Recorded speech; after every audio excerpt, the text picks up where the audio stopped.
ज्ञानामृतं निजाचार्यां प्रणमामि मुहुर्मुहुः। यदनुग्रहतो यन्तु निर्वदुःखातिगो तमहं सर्वदा वन्दे श्रीमद्वल्लभनन्द। अज्ञानतिमिरान्धस्य ज्ञानाञ्जनशलाकया चक्षुर्मीलितं येन तस्मै श्रीगुरवे नमः। नमामि हृदये शेषे लीलाक्षीराब्धिसायिनं लक्ष्मीसहस्रलीलाभिः सेव्यमानं कलानिधिं। चतुर्भिश्च चतुर्भिश्च चतुर्भिश्चतुर्भिस्तथा षड्भिर्विराजते योऽसौ पञ्चधा जगै।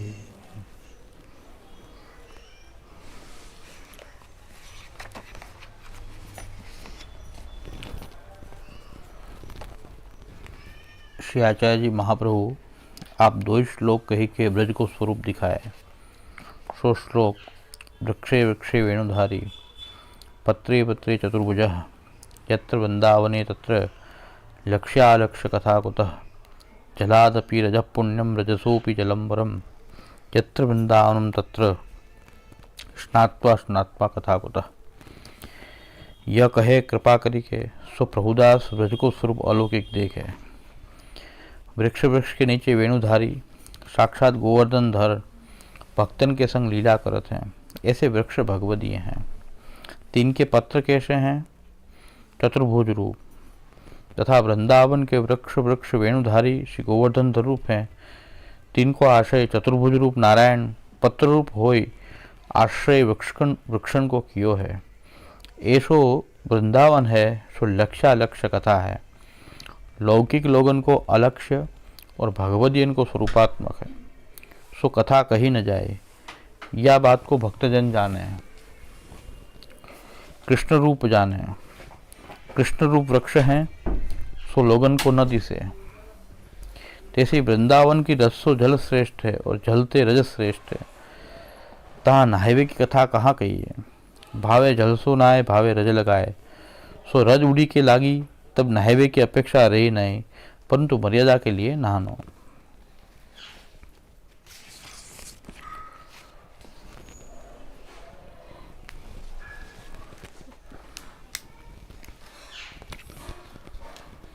एक मूलभूत सिद्धांत खास समझवानी जरूरी है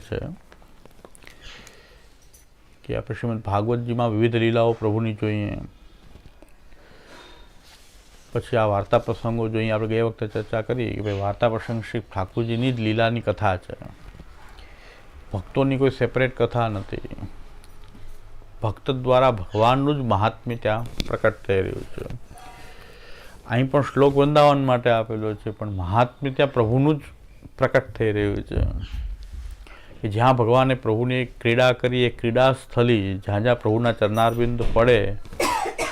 કારણ કે શ્રીમદ ભાગવતમાં પ્રભુની બાલલીલાના પ્રસંગમાં શ્રી મહાપ્રભુજી આજ્ઞા કરે છે કે પ્રભુના ચરણારવિંદ જ્યાં જ્યાં પડેલા છે એ રજની પણ કોઈને પ્રાપ્તિ થાય તો એની માટે કંઈ પણ વસ્તુ પ્રાપ્ત કરવા યોગ્ય પછી રહેતું નથી। પછી લૌકિક સિદ્ધિઓની શું વાત કરવી કે યજ્ઞાદિકની કોઈ ફલ કે પછી બીજી કોઈ યોગની સિદ્ધિઓ એ બધી જ પ્રભુના ચરણારવિંદની જે રજ જે છે એની તુલનામાં કંઈ પણ ન આવી શકે એવી પ્રભુની ચરણારવિંદની રજ છે। અને એ રજ આ વ્રજભૂમિમાં વ્યાપ્ત છે। એટલે વ્રજભૂમિની જે મહત્તા જે છે એ પ્રભુના ચરણારવિંદની રજથી છે। એ સ્પષ્ટ થાય છે કે લીલામાં આપણે વ્રજનું મહાત્મ્ય થાય તો વ્રજમાં નિવાસ કરીએ, પણ વ્રજમાં નિવાસ કરવાથી કંઈ નહીં થાય, પણ વ્રજમાં મહાત્મ્ય પ્રભુનું થવું જોઈએ। એમ આખી આ સૃષ્ટિ પણ ભગવાનનું આ રૂપ છે। તો એમાં પ્રભુનું આ સૃષ્ટિને જોઈએ તો પ્રભુનું મહાત્મ્ય સમજાય છે। દરેક જગ્યાએ શાસ્ત્ર જે છે એ પ્રભુનું જ ગુણગાન ગાઈ રહ્યા છે, પણ આપણે અધૂરું સમજીએ તો અટકી જાય ત્યાં। કોઈ ભગવદીના મહાત્મ્યમાં અટકી જાય, કોઈ વ્રજના મહાત્મ્યમાં અટકી જાય, પછી સૃષ્ટિમાં અટકી જઈએ, પણ હકીકત કોઈ સિદ્ધિઓમાં અટકી જઈએ, પણ હકીકતમાં આખી સૃષ્ટિ ભગવાને પોતાના સ્વરૂપથી પ્રકટ કરેલી છે। આખું જગત ખાલી વૃંદાવન પૂરતું સીમિત નથી, આખું જગત આમ તો જોઈએ તો ભગવાનનું સ્વરૂપ જ આ જગત રૂપ થયું છે. પણ આપણને એ પ્રભુને આ પ્રભુનું સાક્ષાત સ્વરૂપ જે છે એમાંથી આ જગત પ્રકટ થયું છે એવી બુદ્ધિ ન થાય. પણ વૃંદાવન આદિ સ્થાનોમાં સાક્ષાત પ્રભુની લીલા થયેલી હોવાથી, એ ચરણ રજ ત્યાં વ્યાપ્ત હોવાથી એ તરત જ એવો વિચાર આવે કે આ સાક્ષાત ભગવત સ્વરૂપાત્મક છે. ત્યાં સ્વરૂપાત્મકતા જલ્દી દેખાય છે. પણ બાકી જગત પણ શ્રી મહાપ્રભુજીના સિદ્ધાંત અનુસાર તો જગતમાં પણ સાક્ષાત ભગવાનનું જ એ સ્વરૂપથી જ આ જગત પ્રકટ થયું છે. એટલે દરેક જગ્યાએ ટૂંકમાં કહેવાનું તાત્પર્ય છે કે સૃષ્ટિને જોવાથી પણ ભગવાનના મહાત્મ્ય, આ સૃષ્ટિ કેવી સુંદર છે તો આપણે સૃષ્ટિમાં આસક્ત થઈ જાય. પણ આસક્ત થવું જોઈએ પ્રભુમાં. કારણ કે સૃષ્ટિ આવી સુંદર, પ્રભુએ પોતાના સ્વરૂપથી, પોતાના સત્ય સંકલ્પથી, સર્વભવન સામર્થ્યથી આ સૃષ્ટિ પ્રકટ થયેલી છે. આપણે સૃષ્ટિમાં જ આસક્ત થઈ જઈએ, આ જગતમાં આસક્ત થઈ જઈએ. આસક્ત પ્રભુમાં થવું જોઈએ.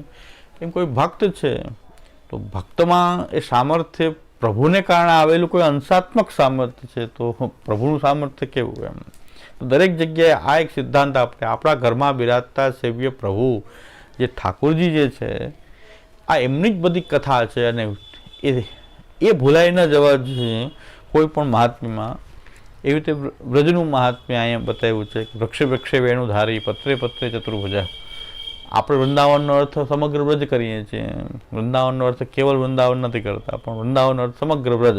ગોકુલ બોલીએ તો ગોકુલનો અર્થ પણ ખાલી ગોકુલ ગામ નહીં, પણ સમગ્ર વ્રજના સંદર્ભમાં જ આપણે ગોકુલ, ગોવર્ધન, વૃંદાવન આજે આપણે બોલીએ છીએ. સમગ્ર વ્રજમાં એક સરખું જ આપણે માનીએ છીએ. બીજી એક વિશેષતા એ છે કે આ વ્રજભૂમિમાં ભગવાનની ચરણ રજ પડી, એટલે આ વ્રજભૂમિ એટલી મહાન છે. તો જ્યારે આપણે પ્રજાધીપને ભાવથી ઘરમાં પધરાવીએ તો આપણા ઘરની અંદર એ જ ચરણ રજ જે છે એ વ્યાપ્ત થઈ જાય. તો આપણું ઘરનું મહાત્મ્ય એવું છે કે સાક્ષાત આપણ એ વ્રજ છે. એ મહાપ્રભુજી વ્રજાધીપ શબ્દ વાપરીને, કારણ કે વ્રજનું મહાત્મ્ય વ્રજાધીપથી છે. વ્રજમાં ઘણા ફરવામાં એટલા મગ્ન છે ઠાકોરજી ભૂલી જાય. કારણ ઘણા ઠાકોરજી બીજાને ત્યાં પધરાવીને વ્રજમાં જાય. તો આ ઊંધું થઈ ગયું કે ભાઈ વ્રજમાં તો પ્રભુનું મહાત્મ્ય પ્રભુ સાથે બિરાજે, અને એ પ્રકારે આપણે વ્રજમાં વ્રજનું મહાત્મ્ય પ્રભુથી વધારે નથી. એમ તો પાછું વિચારવું જ પડશે કે આપણા ઘરના ઠાકોરજીની સેવાથી વ્રજયાત્રા મોટી નથી. આપણા ઠાકોરજીની સેવાથી કોઈ ન કોઈ કથા મોટી છે, ન કોઈ ભાગવત પાઠ મોટો છે, કે ન કોઈ તીર્થાદિક મોટા છે. કારણ કે નાત પરતરો મંત્ર, નાત પરતરસ્તવ, નાત પરતરા વિદ્યા, તીર્થમ નાત પરાત્પરમ. આ પ્રભુની અંદર આવી ભક્તિ એ દ્રઢ થઈ જવી, નિરોધાવસ્થાપન્ન ભક્તિ થઈ જવી, એનાથી મોટું તો નાત પરતરો મંત્ર, નાત પરતરસ્તવ. કોઈ સ્તોત્રપાઠ, કોઈ તીર્થ, કોઈ વિદ્યા, કોઈ મંત્ર, આનાથી પર તો કાંઈ પુષ્ટિ માર્ગમાં છે નહીં. આ શ્રી કૃષ્ણ ઠાકોરજીમાં આપણી આવી અનન્ય આસક્તિવાળી ભક્તિ થઈ જવી છે. તો આપણે ત્યાં એ ભક્તિ સુધી પહોંચવા માટે એ શરણાગતિ, સમર્પણ, સેવા અને ભક્તિની શરૂઆત, આ બધું જ એ પ્રેમલક્ષણા જે ભક્તિ જે છે, જે સાક્ષાત દ્રઢ આસક્તિવાળી, જે સ્વરૂપાસક્તિવાળી જે ભક્તિ જે છે, ત્યાં સુધી પહોંચવા માટે આ બધું જ છે. ઠાકોરજી તો એને જ છે, પણ એ ઠાકોરજી આપણને એવા સાક્ષાત સ્વરૂપાત્મક અનુભવમાં આવે ને આપણે એમાં આસક્ત થઈ જઈએ આપણા સેવ્ય પ્રભુમાં. પ્રભુમાં ફરક નથી, પણ સાધના આપણી જે મનસ્થિતિ છે, આપણું અંતઃકરણ છે, આપણું ચિત્ત જે છે, એ પ્રભુમાં એવું ઓતપ્રોત થઈ જાય, તન્મય થઈ જાય, એ આપણી પરાભક્તિ છે. એને માનસી સા પરામતા કહેવાય. સિવાય આને જ છે, ઠાકોરજી આને જ છે, પણ આપણું ચિત્ત જે છે એમાં આટલું પ્રવણ નથી. એ એટલું પ્રવણ બની જાય તો એ માનસી થઈ જાય. એને જ આપણે પરમ ભક્તિ કહીએ છીએ. એને જ આપણે કહીએ છીએ કે નિરોધ કહીએ છીએ, નિરોધાવસ્થાપન્ન ભક્તિ કહીએ છીએ, કે પ્રભુમાં અટકી જાય. આપણી ચિત્તવૃત્તિ પછી પ્રભુમાં એવી અટકી જાય કે બીજે ક્યાંય ભટકે જ નહીં. બાકી બધું આખું જગત જે છે એની વિસ્મૃત થઈ જાય. જગતનો લય ન થાય પણ વિસ્મૃત થઈ જાય. અથવા તો જગતમાં જે કંઈ આપણો જે રાગ રહે એ પ્રભુ સંબંધી રહે, ઠાકોરજીના સંબંધથી રહે. દરેકમાં પ્રભુના સંબંધી છે એટલે આપણને દ્રવ્ય ગમે, પ્રભુનો સંબંધ છે એટલે આપણને ઘર ગમે, પ્રભુનો સંબંધ છે એટલે આપણને દ્રવ્ય ગમે, કે ભાઈ આ દ્રવ્ય છે મારી સેવામાં વિનિયોગ.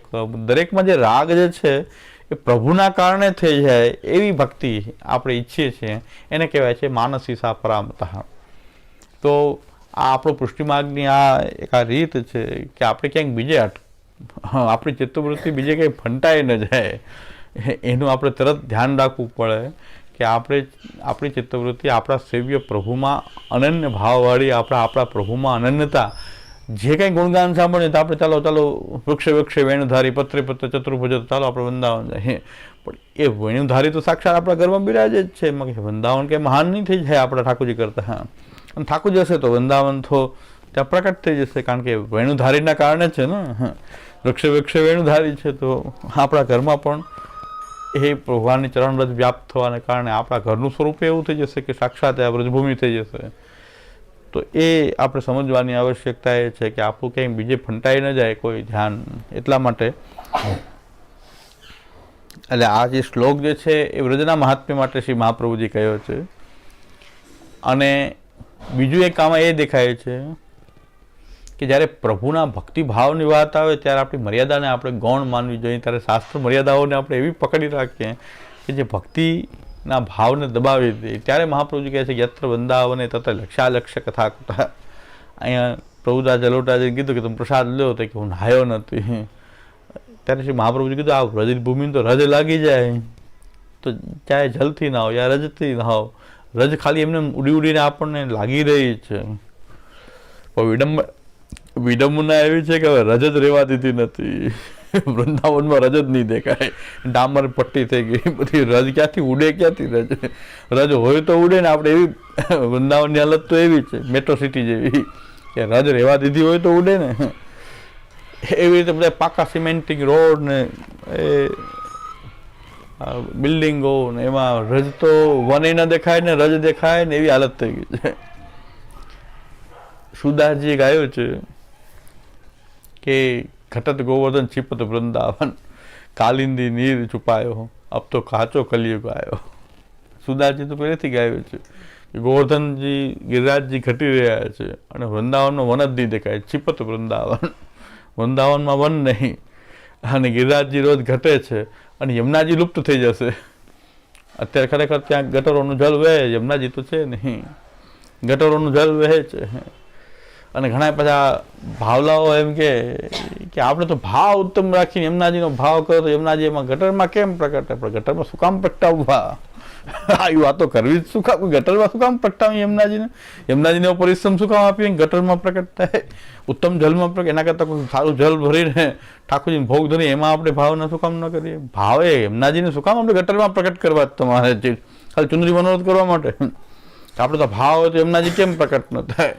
આપણે શા માટે પ્રકટ કરીએ? આપણો પુષ્ટિમાર્ગનો ભાવ એવો છે કે પ્રભુને પરિશ્રમ થાય એવી જગ્યાએ શા માટે પધરાવીએ? તો યમુનાજીને શું કામ પધરાવીએ? આમાં ગટરના આખા ગામની જે સેફ્ટી ટેન્કનું પાણી, જે આ સેફ્ટી ટેન્કોનું લેટ્રિનનું પાણી એ યમુનાજીમાં વહી રહ્યું છે. દિલ્હીથી લઈને અહીં સુધી બધી ઇન્ડસ્ટ્રીઝનું વેસ્ટ બધું યમુનાજીમાં જાય છે.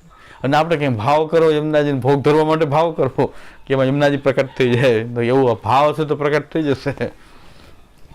પણ એવો ભાવ કરવાની કોઈ આવશ્યકતા નથી, આવા ભાવલા વેળાની જરૂર નથી. એના કરતાં તો આપણેથી મહાપ્રભુજીએ ઠાકોરજીને સ્નાન કરાવીએ એ શ્રી યમુનાજી છે.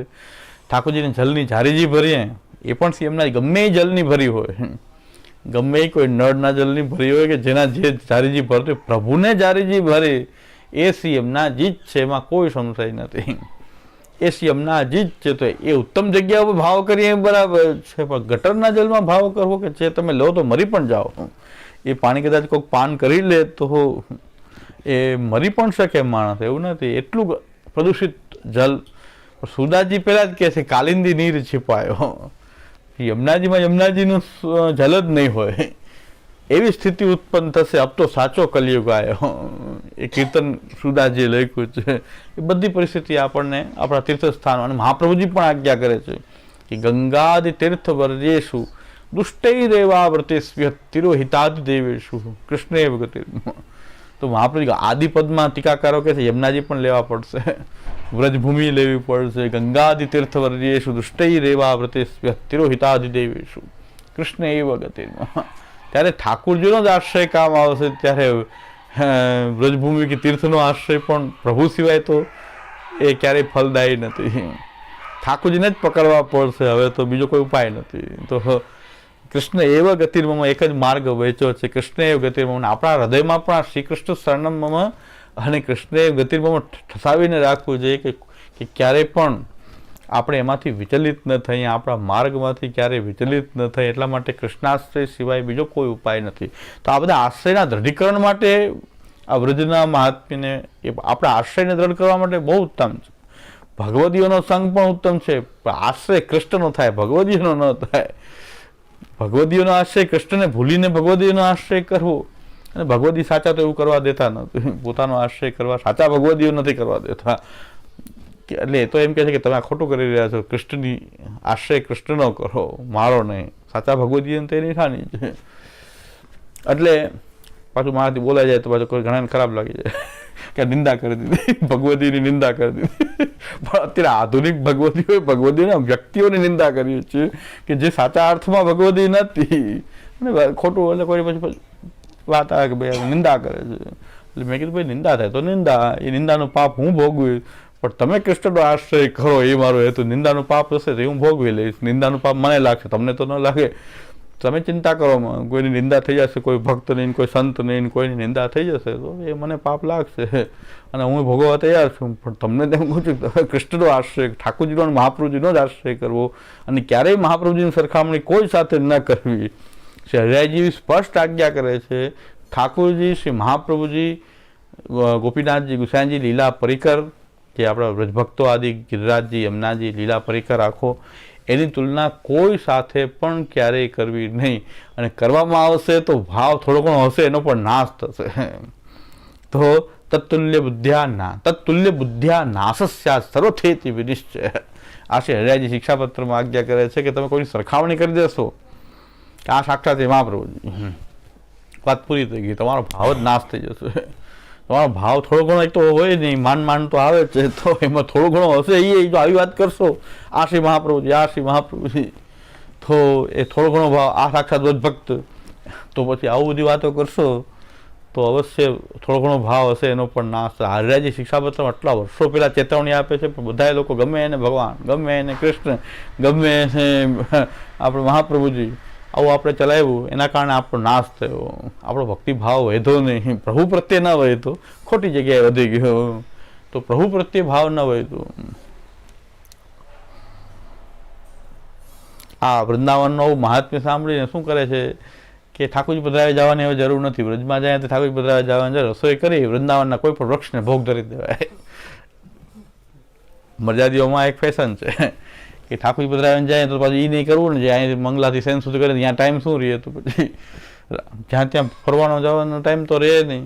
ઠાકોરજી પધરાવે જો અહીં જે કરતા હતા એ ત્યાં કરીએ, મંગલાથી સેન, તો પછી આખો દિવસ તો આ જ ગયો. તો અહીંયા બ્રજમાં જઈને આપણે શું પછી ક્યાંય બધી જવું કરવું જવાય નહીં.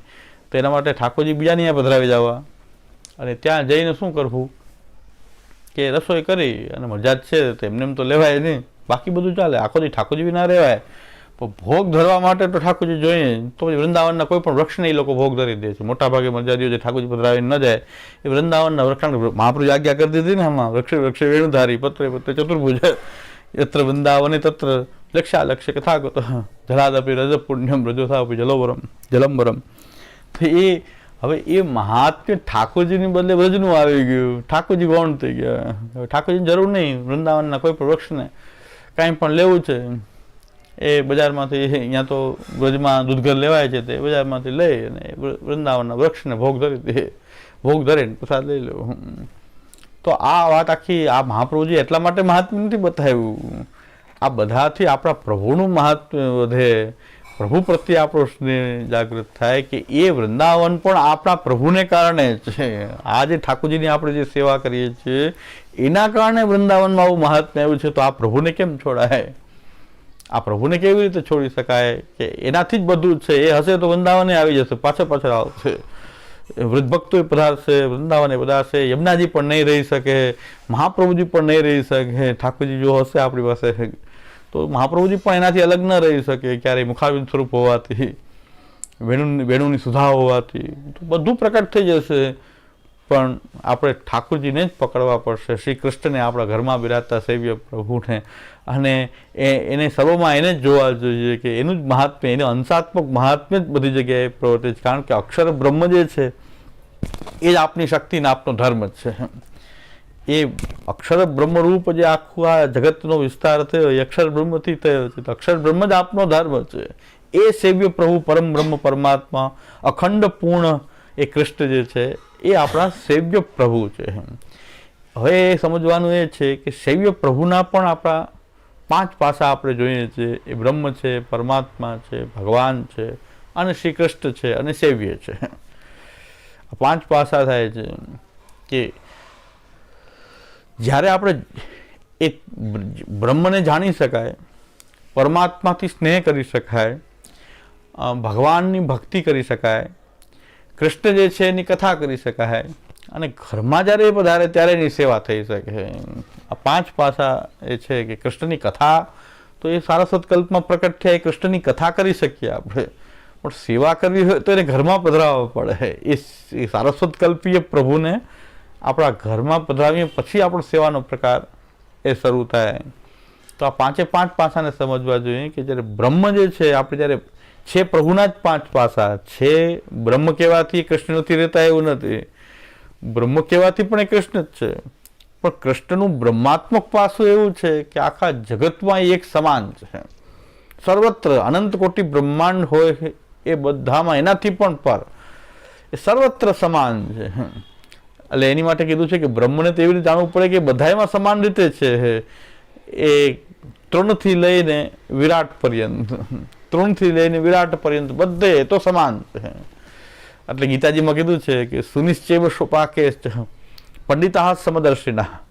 પંડિત જે બ્રહ્મજ્ઞાની હોય છે એ કૂતરાથી લઈને ગાય, હાથી જેવા પવિત્ર ઊંચા પ્રાણીઓથી લઈને કૂતરા જેવા પ્રાણી સુધીમાં, અને બ્રાહ્મણથી લઈને પંડિત, મોટા બ્રાહ્મણથી લઈને એક ચાંડાલ પર્યંત બધાને સમાન જોયે છે. પંડિતા સમદર્શિના.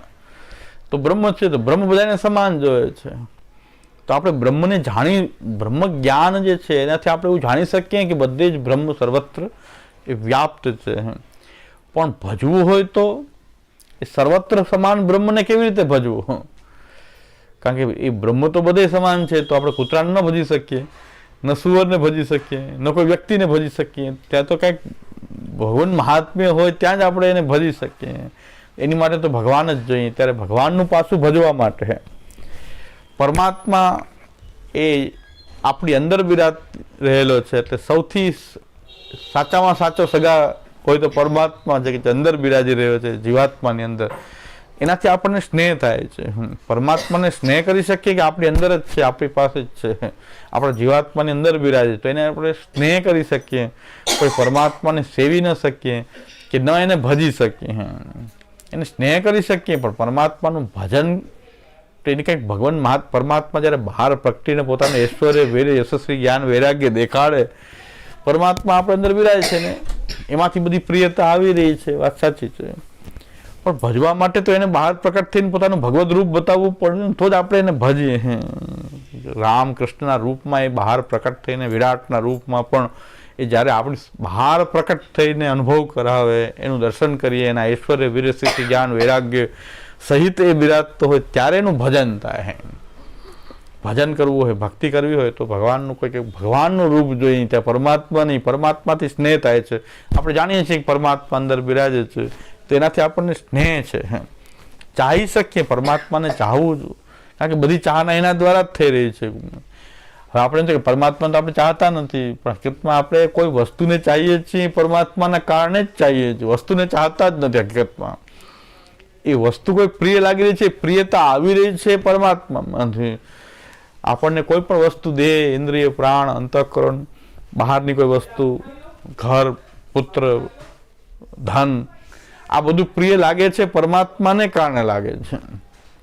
એ પરમાત્મા પ્રિયતા લાવી રહ્યું, એ પ્રિયતાનો ગુણ પરમાત્મામાંથી આવી રહ્યો છે. એટલે આપણે એમ થાય કે હું પરમાત્મા નથી ચાહતો, પણ કોઈ વસ્તુને ચાહી રહ્યો છું. વસ્તુને ચાહીએ હકીકતમાં પરમાત્માને ચાહવું છે. એ પરમાત્માને કારણે આપણે એને ચાહી રહ્યા છીએ, એમાં પ્રિયતા આવી રહી છે. નહીં તો આપણને પ્રિયતા આવે જ નહીં. એ ધર્મ જેમાંથી રહેલો છે એ જ આપણને પ્રિયતાનો ધર્મ પરમાત્મામાંથી આવી રહ્યો છે. એટલે એ પ્રિયતાનો જે ગુણ જે છે પરમાત્માનો છે, તો પરમાત્માને આપણે સ્નેહ કરી શકીએ છીએ, કારણ કે સ્નેહ એને જ કરી રહ્યા છીએ. કોઈ વસ્તુને કરી રહ્યા છીએ હકીકતમાં એને જ સ્નેહ કરી રહ્યા છીએ, કારણ કે એ સ્નેહ એમાંથી આવી રહ્યો છે બહાર. પણ ભજન તો ભગવાનનું થાય, કોઈ પણ વસ્તુનું ભજન નહીં થાય. ત્યારે સાક્ષાત એમાં બધાથી એક જેને કહેવાય ગીતાજીમાં ભગવાન કહે છે યસ્માત ક્ષરમ અતિતોહમ અક્ષરાદ અપિચોત્તમ, એ પુરુષોત્તમ રૂપ દેખાય કે સૌથી શ્રેષ્ઠ રૂપ આ છે એવું દેખાય, ત્યારે આપણને ભજનનો ભાવ થાય, એને ભજવાનો ભાવ થાય કે આને આપણે ભજવું જોઈએ. તો ભજન ભગવાનનું થાય છે. અને પછી હવે આપણી જે કથા કરીએ છીએ તો ત્યારે આપણો શ્રી કૃષ્ણ જે છે પુરુષોત્તમ જે છે એની કથા થાય છે. કૃષ્ણની કથા આપણે કરીએ છીએ કે દરેકમાં કંઈ પણ શાસ્ત્રોમાં કથા આવે છે તો એ કૃષ્ણની કથા આવી રહી છે. અને કૃષ્ણ માટે મહાપ્રભુજી એમ કહે છે કે બ્રહ્મ પરમાત્મા ભગવાન એ ત્રણેય ભેગા થઈ અને ભક્તો વચ્ચે પ્રકટ થઈ જાય એટલે એને શ્રી કૃષ્ણ કહેવાય. શ્રી કૃષ્ણનો જ્યારે જ્યારે શ્રી કૃષ્ણનો ઉલ્લેખ આવે ત્યારે એની સાથે બ્રહ્મ પરમાત્મા અને ભગવાન એ ત્રણેય સહિત એ ભક્તોની વચ્ચે પ્રકટ થાય ત્યારે શ્રી કૃષ્ણ આપણે ભક્તિ માર્ગી હોવાથી ભક્તો વચ્ચે ભગવાનનું પ્રકટ થવું એ આપણને હંમેશા આકર્ષિત કરતું હોય છે. એટલે આપણે કથા કરશું તો બ્રહ્મની કથા નહીં કરીએ, પરમાત્માની નહીં કરીએ, વૈકુંઠમાં ખાલી રહેલા ભગવાનની કથા નહીં કરીએ, પણ કથા કરશું આપણે એ બધા સહિત કૃષ્ણની. કૃષ્ણની જ કથા કરશું એમ નહીં, પણ બધા એના બ્રહ્મ પરમાત્મા અને ભગવાનનું પાછું બ્રહ્મની વાત આવે તો આપણે કહેશું કે નહીં આપણા કૃષ્ણનું હા અક્ષર બ્રહ્માત્મક ધર્મ છે. કથા આમ થશે આપણી. એટલે કથા કરવાની પદ્ધતિ આ છે, આપણે ઊંધી પ્રકારથી કથા કરતા હોય છે. હમણાં તો મને બહુ કથાની અંદર જે પાકી વાત નથી પણ થોડીક વાત કર્ણોપકર્ણ મળી તો મને કર્ણમાં જેને કે કોઈ સૂળો એ કોઈ કાંટો ભોંકી દીધો હોય કાનમાં એવું લાગ્યું. હજી એની ઇન્વેસ્ટિગેશન ચાલુ છે કે આવું બોલ્યા હોય, પણ એવું બોલ્યા તો હજી સુધી કાનમાં સૂળ જેવી પીડા થાય છે. હવે કે તમે નિંદા કરવાનો ઠેકો મેં જ લીધો લાગે છે એવું લાગે, કોઈ કાંઈ બોલતું નથી. અને આ નિંદા બધાની કરવાનો ઠેકો આણે જ લીધો કે બધા નિંદા જ કરે છે. એટલે હું કહું છું મહાપ્રભુજીનો ગ્રંથનો સંગ કરો, મારો સંગ ન કરો, કારણ કે મારો સંગ થાય નિંદા અમે તો આવું જ કરતા હોય છે. એટલે અમારો સંગ કરવા અમે કોઈ કહેતા જ નથી. અમે તો એમ કહે છે કે શ્રી મહાપ્રભુજીનો ગ્રંથનો સંગ કરવો જોઈએ. પણ આપણા ક્લાસમાંથી મને એવી વાત મળી કે જે ક્લાસ કરાવે છે આપણે બધા સિદ્ધાંત પક્ષમાં બધું આપણે 16 ગ્રંથ વગેરે ભણાવે, અપસિદ્ધાંતિઓની વાત નથી, આ સિદ્ધાંતિઓની વાત છે. એવું મને સમાચાર મળ્યા કે એમાં એમ કહેવામાં આવ્યું કે મહાપ્રભુજીના પરિશ્રમને કારણે ગોપીનાથજી ગુસાઈજી તો જલસા જ કર્યા. કાનમાં શૂળની જેમ જે વિષની જેમ વાણી લાગે છે કે ગુસાઈજી મહાપ્રભુજી અને ગોપીનાથજીમાં આપણે આવો ભેદ કરશું કે ગોપીનાથજી ગુસાઈજી જલસા કર્યા. શું જલસા કર્યા ગુસાઈજીએ? ગુસાઈજીએ શું જલસા કર્યા? મહાપ્રભુજીએ પરિશ્રમ કર્યો. અત્યારના બાળક અમારા માટે કે બરાબર અમે જલસા કરવાવાળા છીએ, પણ ગુસાઈજી ગોપીનાથજી માટે એ એવું શબ્દ બોલવો એ તો અધમ કૃત્ય છે. આ તો અધમમાં અધમ કૃત્ય છે. જેટલી અને જો આની ઇન્વેસ્ટિગેશન ચાલુ છે, કયા સંદર્ભમાં કીધું, શું કામ કીધું, એ બધું એનો જેને સ્ક્રુટિની કરવી પડે ને, તપાસ તો કરવી પડે કે ડાયરેક્ટ કયા સંદર્ભમાં કીધું, કેમ આવું બોલ્યા, બધી રિપોર્ટ આવી જાય પછી આપણે વિડીયો તો આપણા છે જ આપણે એનું ખંડનનો વિડીયો મૂકી દઈશું કે આવું બોલનાર તો પુષ્ટિ માર્ગના મહાન દ્રોહી છે. આ સત્સંગ છે કે સિદ્ધાંત છે કે શું છે? આ બધું આ શું નથિંગ છે? આ શું ઉપદ્રવ છે? પણ જ્યાં સુધી આ પૂરેપૂરો રિપોર્ટ ન આવી જાય ત્યાં સુધી થોડોક સંયમ રાખી લઈએ. પણ આ તો આવું કોઈ પણ બોલતું હોય, બોલ્યા હોય કે ન બોલ્યા હોય, હવે આ વાત તો પાછી વાયરલ થવાની છે, થશે. એટલે તારે ફોન કરી અમે આવું નથી બોલ્યા, તમને ક્યાં કીધું? હજી તો કહીએ છીએ કે આવું કોઈક બોલ્યું છે, પણ તમે નથી બોલ્યા એવું તો હું કાંઈ કીધું નથી. પણ ઘણી સ્પષ્ટતા કરવા સામેથી આવી જાય તો સમજાઈ જાય કે હા હવે બરાબર છે, વાત સાચી છે, પરમ સત્ય છે. પણ મહાપ્રભુજીની વાત અને મહાપ્રભુજી પોતે આજ્ઞા કરે છે. જો તમને મહાપ્રભુજીમાં વિશ્વાસ હોય તો શ્રી મહાપ્રભુજી દામોદરદાસજીને કહે છે કે તું શ્રી ગુસાઈજીને શું જાણે છે? તો દામોદરદાસજી કહે છે આપના પુત્ર જાણું છું. આપના પુત્ર જાણું. ત્યારે શ્રી મહાપ્રભુજી એમાં આજ્ઞા કરે છે કે મારા પુત્ર નહીં, હું જ, મારું જ સ્વરૂપ શ્રી ગુસાઈજીને તું જાણ છે. આ વાત ગુસાઈજી સુધી અટકી જવી જોઈએ, પણ આપણે બહુ વધારે દીધી, અમારા સુધી લઈ ગયા, પણ ગુસાઈજીને જલસાવાળા કહેવા માંડ્યા. આ વાત અમારા સુધી ખેંચવા નથી, ગુસાઈજી સુધી તો છે. કારણ કે શું મહાપ્રભુજીના વચનમાં આપણને એટલો, વાકપતિના વચનમાં એટલો તો વિશ્વાસ હોવો જોઈએ કે મહાપ્રભુજી કહે છે કે મારા પુત્ર રૂપે તું એને માન આપે છે એમ નહીં, મારું સ્વરૂપ જાણ. દામોદરદાસજીને શ્રી મહાપ્રભુજી ગુસાઈજી માટે આજ્ઞા કરી કે તું મારું સ્વરૂપ જાણ. અને એ ગુસાઈજી જો સાક્ષાત શ્રી મહાપ્રભુજીના સ્વરૂપ છે, એ ગુસાઈજી ગોપીનાથજીને કહે છે યદનુગ્રહ તો જંતુ સર્વ દુઃખાતિકો ભવે તમહમ સર્વદા વંદે શ્રી મદ વલ્લભ નંદરમ. એ ગુસાઈજી પાછા ગોપીનાથજીને વંદન કરે છે અને સર્વ અલૌકિક દુઃખોની નિવૃત્તિ થઈ જાય એવા શ્રી ગોપીનાથજીનું સ્વરૂપ છે. શ્રી ગોપીનાથજીએ ભોજનની દરકાર નથી કરીને જલસા શું કરી લીધા ભાઈ? નહીં તો બતાવો, આપણે બધા જલસા કરી રહ્યા છીએ, આપણે બધા જલસા કરી રહ્યા છીએ. આખી ભાગવતનો પાઠ કરીને ભોજન કરવું અને ભગવત સેવા કરવી. તો જેને ભોજનની દરકાર નથી કરી, દેહ સુખની કોઈ દરકાર નથી કરી, એ ગોપીનાથજીને આપણે જલસા કરવું એમ કેવું? અને બધા પર્ણકુટીમાં બિરાજ્યા. શ્રી ગોપીનાથજી તો આજીવન પર્ણકુટીમાં બિરાજ્યા. જે મહાપ્રભુજીની પર્ણકુટી હતી એમાં જે મહાપ્રભુજી બિરાજતા હતા ત્યાં જ ગોપીનાથજી આ પોતાનો સમગ્ર જીવન એ પર્ણકુટીમાં જ બિરાજ્યા.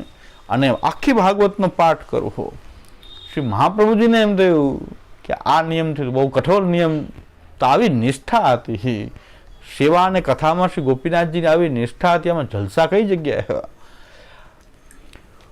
આખા વર્ષોની અંદર પ્રદેશ કર્યો ગોપીનાથજીએ, અને બધી ભેટ ભેગી થઈ તો સીધા જઈને શ્રીનાથજીને બધી જ ભેટ, બધા આભરણ આભૂષણ કરાવીને, પાત્રો કરાવીને, એ વખતે 1 લાખ રૂપિયાની ભેટ. એટલે પોતે આખી વર્ષ પરદેશ કર્યો હોય ત્યારે વર્ષો લાગતા, ત્યારે ઘરમાંથી નીકળીને વર્ષથી 6-6 મહિને પાછું ઘરે જવાનો અવકાશ આવે.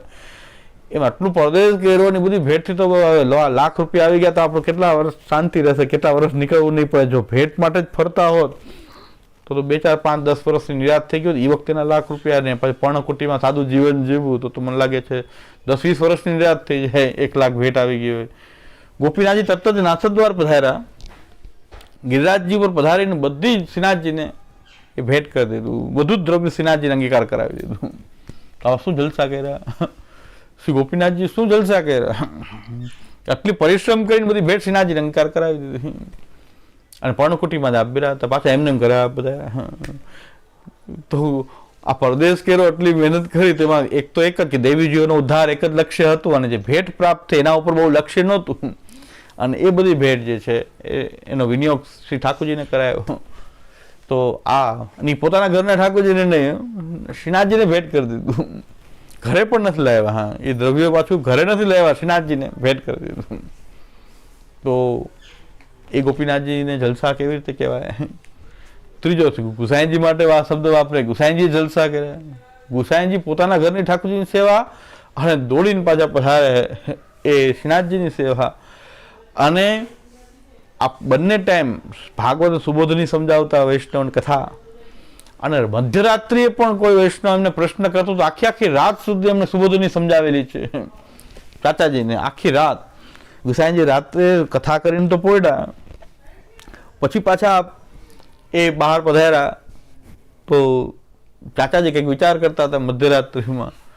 તો ગુસાઈજીએ પૂછ્યું કે શું છે? તો એમ કે આ એક સુબોધનીમાં આ સમજાતું નથી. તો ગુસાઈજી અહીંયા ઠાળા આખી રાત સવાર સુધી ગુસાઈજી એમને એ સુબોધની સમજાવી. એમ કહે કે હમણાં તો આપણે કેમ ક્લાસ પૂરો કર્યો ને હવે પાછું રાત નહીં, શાંતિ નહીં, રાતના 3 વાગે કે આ નથી સમજાતું, કોણ જવાબ દે? ગુસાઈજી. તો તોય ગુસાઈજી આખી રાત સુધી એમને સમાધાન કર્યું આચાર્યનું. અને સીધા મંગલામાં સેવામાં બધારે પાછા પોયડા નથી, સીધા સેવામાં બધા કે આખી રાત થઈ ગઈ તો હવે મંગલામાં બીજા પહોંચી જશે. એને પરિવાર તો હતો, 7 બાળકો હતા, 7 બાળકોના ઓજીઓ હતા, બધો પરિવાર હતો. તો કોઈક મંગલા તો કોઈક કરાવી લે તો 2 કલાક આરામ. વધારે ગુસાઈજી એવી નથી વિચાર કર્યો. આપણે તો ઘરમાં કોઈ સેવા કરવાળો હોય તો આપણે આળસ કરી જતા હોય, પણ બધા બધી સેવામાં બધાએ હાજર રહેવું. તો ગુસાઈજીને તો ઓટો મોટો પરિવાર હતો. નવનીતલાલની સેવામાં, નવનીતભાઈની સેવામાં 7 બાળકો, 7 બાળકોના ઓજીઓ બધા જ સેવામાં હતા. તો ગુસાઈજી ન પધારે તો શું વાંધો? જગાવવામાં ગુસાઈજી મંગલામાં ન પધારે તો કોઈ મોટી વાત નથી. તો આપણે તો આવું કરતા જ હોઈએ છીએ કે એક જણો સેવા કરતો હોય તો આપણે તો રજા લઈ લેતા હોય આપવા. પણ એક એક સેવા પ્રભુના એક એક સેવાની એટલી કિંમત છે કે આપણે એને એ અવસર આપણે જવા દેવો જોઈએ નહીં. આજની સેવા આજનો અવસર પાછો નથી આવવાનો, કારણ કે આને આ સેવા મંગલા તો રોજ થાય છે, પણ આજની મંગલા એ તો આજની જ રહેવાની છે, પછી બીજી વાર જીવનમાં ક્યારેય નથી આવવાની. આજે જે શિંગાર ધર્યા છે આજનો શિંગાર તો પાછો જીવનમાં ક્યારેય નથી આવવાનો. આજે જે સેન કરાવે એ સેન ક્યારેય પણ પાછા નથી થવાના. એ ભાવથી આપણે સેવામાં આવી ઉત્કટ એ આપણી એવી ભક્તિ, આને તાપાત્મક ભક્તિ કહેવાય કે મંગલા થાય છે, રાજભોગ થાય છે, સેન છે, કોઈ કરાવી લે છે તો થવાનું છે, થઈ જાય. પણ આપણી સેવા જે આજની છે પાછી આખા જીવનમાં ફરીથી ક્યારેય રિપીટ થવાની એ નથી. એ તો ગુસાઈજીનો આવો ભાવ હશે તો ગુસાઈજી તરત જ પાછા સેવામાં બધા. તો આમાં શું જલસા કર્યા ગુસાઈજી. એક વૈરાગી, બહુ અત્યારે બધા વૈરાગ્યની વાતો બધા બહુ કરે છે, એટલે પુષ્ટિ માર્ગમાં જાણે વૈરાગ્ય નથી અને બીજા માર્ગોમાં બહુ વૈરાગ્ય છે, એવા બધા પ્રભાવિત થતા હોય છે ઘણા.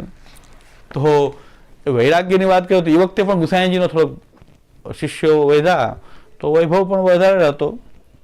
ગુસાઈજીનો વૈભવ પણ ઉત્તરાવસ્થામાં વધ્યો થોડો. તો બધા કોઈ રથ ને ઘોડા ને હાથી ને બધું આખું શાસ્ત્ર સરંજામ સાથે ચાલતો હતો. ત્યારે એક સંન્યાસી કોઈક ત્યાં એ જગન્નાથજીમાં આ પ્રસંગ જગન્નાથજી બહેનો, ત્યારે કોઈક સંન્યાસીએ એમ કહ્યું કે આટલો બધો ઠાઠમાઠ કાંઈ ધર્માચાર્યનો હોય. તો ગુસાઈજીએ સાંભળ્યું કે ભાઈ ધર્માચાર્ય માટે આવો ઠાઠમાઠ. ગુસાઈજી કીધું બધું જગદીશને અર્પણ, અત્યારે ને અત્યારે બધું ઇસી મિનિટે જે કાંઈ પણ મારી પાસે છે બધું જ જગન્નાથજીને અર્પણ કરી દીધું, ભેટ કરી દીધું. હવે તમારો દંડ ને કમંડલ તમારી પાસે છે તો તમે કહી કે તો ભાઈ દંડ કમંડલ પછી હું ભિક્ષા ક્યાંથી માંગું. તો ગુસાઈજી કીધું અમે આટલું બધું ઠાકોરજી દઈ શકતા એમ જગદીશના ભરોસે. તો તમને એટલો ભરોસો નથી કે દંડ કમંડલ બીજું આવી જશે. તમે તમારું કમંડલ તો મૂકી દો. એ તો દાન, એ તો જગન્નાથજી સંન્યાસી કે દંડ મૂકી દો, કમંડલ મૂકી દો તો પછી ભિક્ષા ક્યાંથી માંગું, મારી પાસે બીજું શું હોય. તો તમને એટલો વિશ્વાસ નથી, સંન્યાસી થઈને તમને વિશ્વાસ નથી કે ભગવાન આપી દેશે. અને અમે ગ્રહસ્થી છીએ તો અમે કહી દઈએ કે બધું જ જગન્નાથજીને એક સેકન્ડમાં. ગુસાઈજી વિચાર પણ ના આવ્યો કે થશે શું, બધું અર્પણ કરી દે. તો ગુસાઈજી બધું જ એ જગન્નાથજીને ભેટ કરી દીધું. તો હોય ને છોડ, ન હોય ને બધા વાતો કરે કે અમે તો આમ કહે, હોય ને છોડવું. એ તો શ્રી ગુસાઈજીનો આ અદ્ભુત ત્યાગ અને વૈરાગ્ય શ્રી ગુસાઈજીમાં કે ઠાકોરજી સિવાય કોઈ વસ્તુમાં આપનો રાગ નથી એ સ્પષ્ટ છે. એટલે તો ગુસાઈજી એક ભાજીમાં એક તણખું આવી ગયું, દાંડલો આવી ગયો જરાક ભાજીનું. તો ગુસાઈજીએ કીધું કે હવે આ ગ્રસ્થાશ્રમ નકામો છે, ઠાકોરજીને આટલા સુખનો વિચાર ન થતો હોય તો સંન્યાસ લઈ લેવો.